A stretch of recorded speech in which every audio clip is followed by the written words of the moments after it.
Ever get stuck making small talk? Like those conversations that never really go anywhere. It does happen, yeah. A lot of people want to have deeper conversations, but they just don't know how to get out of those ruts. Yeah, exactly. So today we're diving into an episode from Speak Easy English. Yeah. And it's all about going beyond small talk. It's about giving your opinions and having those more engaging conversations. Yeah, the way we talk can really change how we connect with people. Okay, so how does this episode help us do that? Well, it gives you all these phrases that help you get other people's opinions. Okay, cool. So what kind of phrases? Well, like for casual conversations, they suggest things like, what do you think? Or what's your take on this? Right, so it's like an invitation to go deeper than just the facts. Exactly. And for more formal situations, they suggest saying, I'd be interested to hear your thoughts, or could you share your perspective? Oh, I like that. So it's still polite, but it's like you're asking for more. Okay, so what about when we want to give our opinions? Like sometimes it feels kind of awkward to just come out and say it. Yeah. The podcast talks about that too. They say you can use phrases like, in my opinion, or one thing to consider might be chess. That way it's like you're collaborating, not like you're criticizing or something. That's interesting. So it's like you're changing the whole tone just by changing a few words. Right.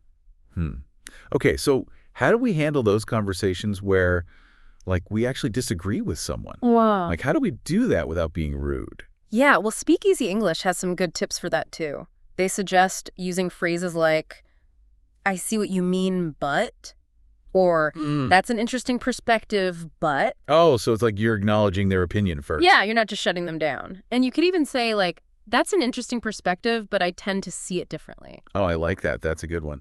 So you're not saying they're wrong. You're just, you have a different view. Exactly.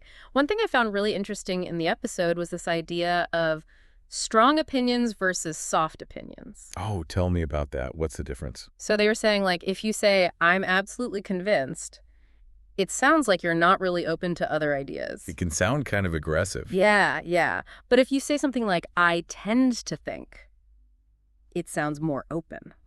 That's a good point.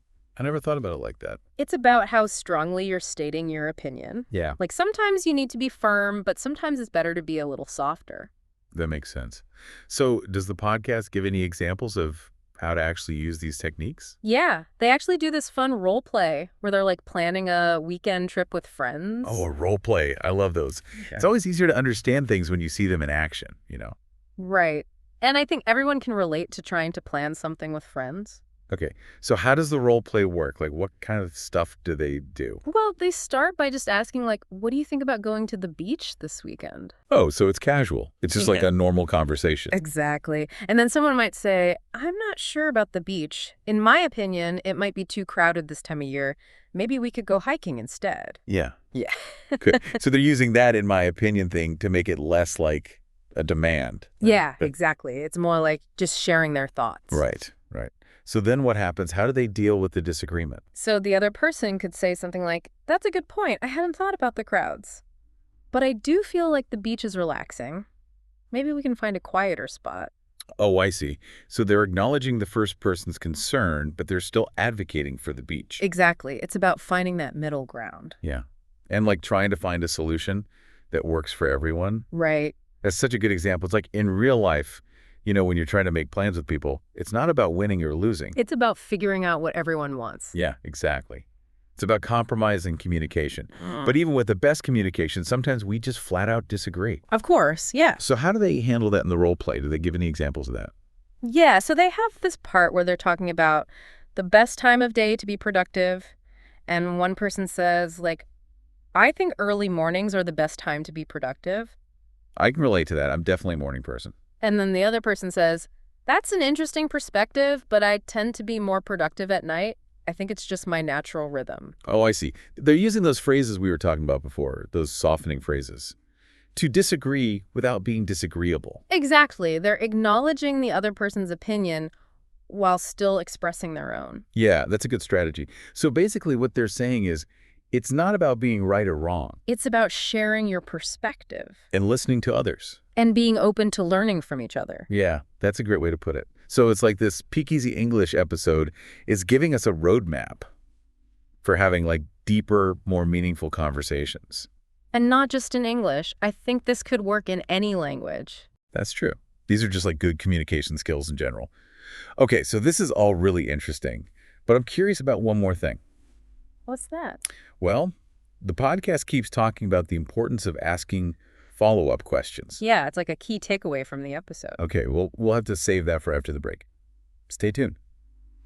We're back, and we're talking about asking those follow-up questions. Yeah, it's like a really simple thing, but it makes a big difference. Okay, so why are they so important? Like, what do they actually do? Well, think about it. When someone asks you a follow-up question, it means they're really listening to what you have to say. Like, they actually care about your opinion. Yeah, it makes you feel like your thoughts matter, you know? Exactly.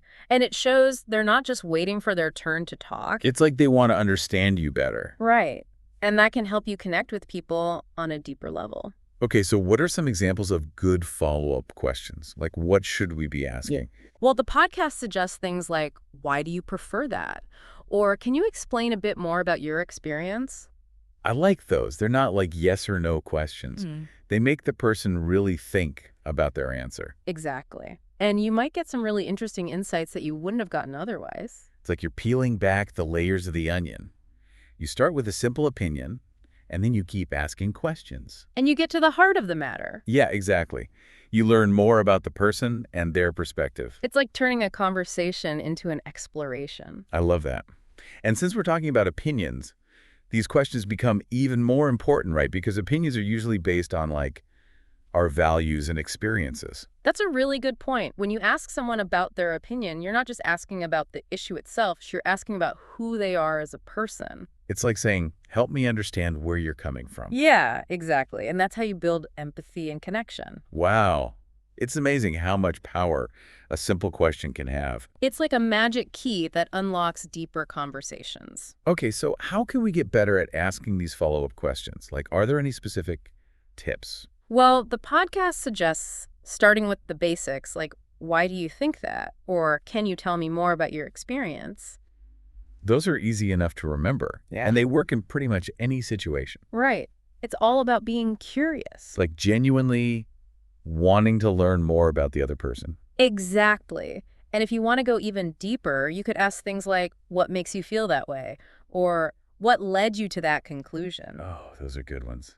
They really get to the root of the person's beliefs. And that's where the real magic happens. You start to see the world through their eyes. Yeah, it's like you're building a bridge between your two minds. And that bridge can lead to some really amazing conversations. So what you're saying is that asking follow-up questions is like the key to having more meaningful conversations. It's one of the keys, definitely.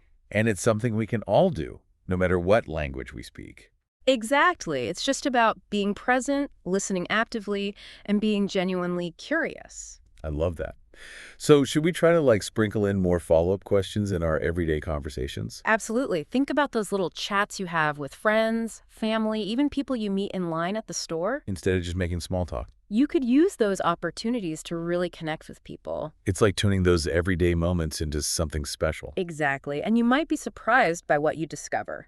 Okay, so this has been really eye-opening. I'm definitely going to try to be more mindful about asking follow-up questions from now on. Me too. It's such a simple thing, but it can make such a big difference. You know, this Speakeasy English episode has given us so much to think about. It's amazing how much we can learn from just one little podcast. I know. It's like a treasure trove of communication tips. Okay, so the podcast also talks about this one specific story about how a follow-up question changed everything at a networking event. Oh, yeah, that was a good one. Do you want to hear about it? Oh, yeah, that's a good one. Okay, so tell me about it. Well, they were at this networking event, Okay. and they were just making small talk, like, how's the weather, and how about them snacks? Yeah, the usual stuff. And then they asked this one question. What are you most passionate about in your work? Ooh, and what happened? And, everything changed. It went from small talk to, real talk. Yeah, that's a powerful question. I bet it made the other person feel, seen, Yeah, totally. They could, finally be themselves. And it helped them connect on a deeper level. Exactly. It's like we all have these passions inside us just waiting to be shared. Yeah, and sometimes all it takes is one good question to unlock them. That's so true. And it doesn't have to be at a networking event. It could be anywhere. Like with our friends or family. Yeah, or even like a stranger at the grocery store. It's like we have this opportunity to turn those everyday interactions into something more meaningful. Yeah, to go beyond the surface and really connect with people. So it's like a shift in mindset. Exactly. It's about being curious about the people around us and wanting to learn more about them. And it all starts with asking those follow-up questions. Those little sparks that can ignite a real conversation. So as we wrap up this deep dive into Speakeasy English, I want to encourage everyone listening to embrace that curiosity. Yeah, don't be afraid to ask those questions that make you want to know more. Because you never know what amazing conversations you might spark. Or what incredible connections you might make. So go out there, be curious, ask those questions, and see where they take you. That's it for this episode of The Deep Dive. Thanks for joining us. And remember, the best conversations are the ones where we listen with open hearts and open minds.